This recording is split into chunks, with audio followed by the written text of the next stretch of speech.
Welcome Gemini, Happy New Year for 2018. Didichi here from astrology.com.au, and straight off the mark you can see this huge combination of planets in your 8th house. The 8th house of, well, it's the house of sexuality, but on a deeper level it's the house of self-transformation.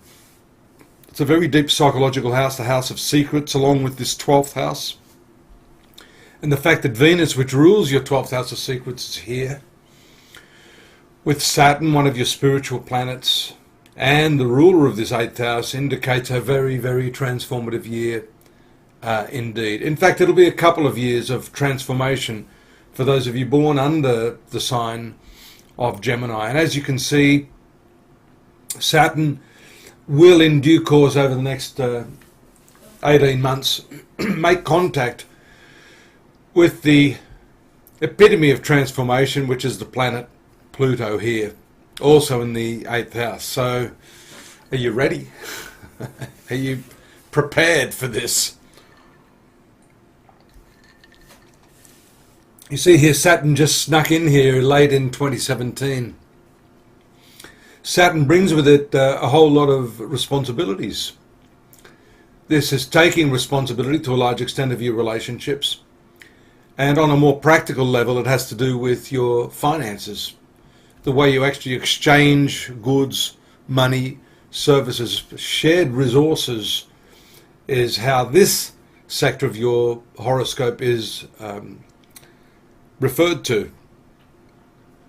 And we see also that this responsibility doesn't only affect the way you handle money and material goods, has a lot to do with how you handle and process your past and the experiences that you've had in life that shape your relationships.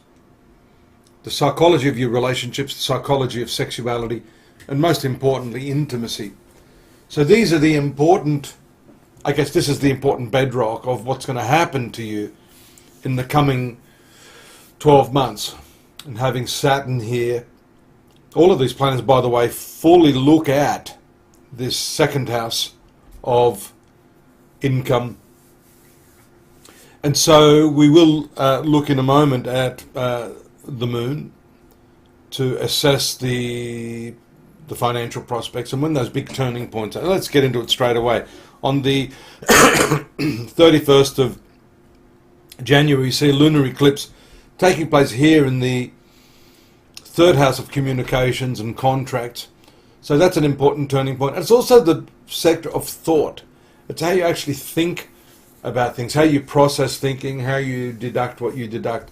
So we can see here, along with this 8th house, 3rd house, ruler of the 2nd house, the moon, 31st, is very, very important.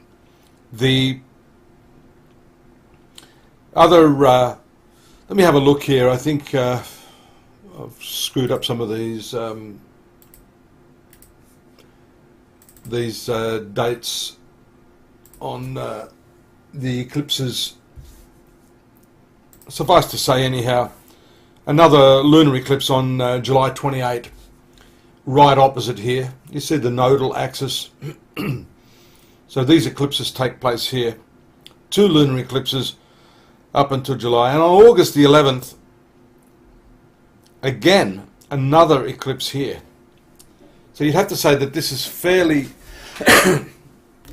significant in terms of your approach to money, your approach to shared resources. And it's interesting too, because I don't want to jump the gun too soon, but Jupiter here has to do with your relationships. So you have to rethink the way you handle money. This is the big area for you in 2018. It's going to rest very much on your attitudes to money, how you feel you can optimize your opportunities financially, because the moon has to do with the influx of money. Seems like there could be some sudden opportunities as a result of this moon sextile Uranus in your 11th house of profits. But talking of money, this also leads into the issue of partnerships and personal relationships shown by Jupiter. Mars and Jupiter aren't the friendliest planets to you. So here we see the year may be marred by contentions over finances. You'll note also that these two planets, Mars and Jupiter, are in the 6th house, 1, 2, 3, 4, 5, 6, having a great deal to do with debts, what's owed. And don't forget too that the eclipses always take place on the nodal axis. So karma is very much tied in with your financial landscape in 2018, your partnerships, shared resources, and the way you handle your debts. This planet here, Jupiter, stays here pretty much for most of the year, but you'll be pleased to note that around November it makes a move into this 7th house of partnerships for the first time in 12 years. If you know anything about Jupiter, it's an expansive planet and actually accentuates or amplifies the area that it's in. So up until November, repeating again the amplification of debts, the overpowering influence of the Mars-Jupiter combination here in the 6th house, but fortunately easing up in the second last month of the year, November 8. Speaking of Uranus over here, we're focusing a lot on money this year because I think that's where most of the focus is. November 7 and May 16, this planet moves to the 12th house of expenses and then back out on November 7, very near to when Jupiter moves out.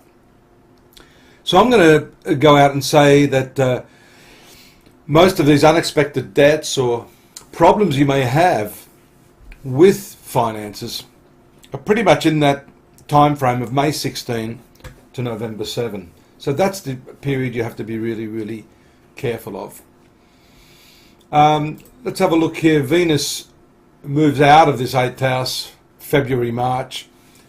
We see around here nice opportunity for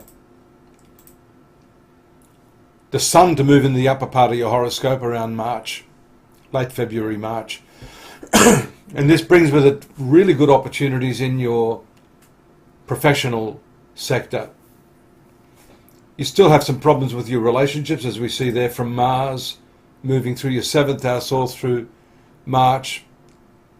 And then also again some intense stuff happening in that financial shared resources sector with Mars and Saturn coming together at that time, along with the Sun and Uranus in your 11th house. And these planets are in a very strong right angle at that time. So that's a time to be careful of as well.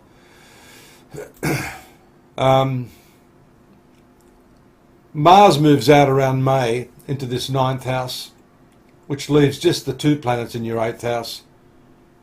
The 3rd house is interesting here around June, July, giving some travels and some opportunities. Mars is also in the upper part of the chart, indicating long journeys.